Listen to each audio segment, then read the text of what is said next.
नया और बड़ा होने वाला है। खेसारी लाल यादव अपने स्टाइल में एक बार फिर से ला रहे हैं एकदम नथुनिया 2 गाने को।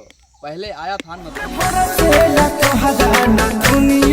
उस गाने पर जानते हैं व्यू 500 मिलियन भी पार हो चुका है। और उसी को देखते हुए खेसारी लाल यादव एक बार फिर से ला रहे हैं नथुनिया 2 उसी गाने पर।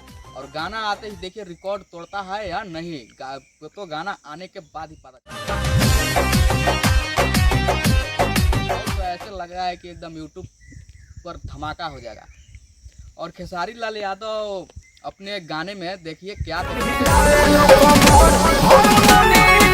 मतलब मिलियन में गया था और ये गाना बिलियन में जाएगा। तो मिलते हैं अगले नए वीडियो में। ऐसे वीडियो देखने के लिए चैनल को सब्सक्राइब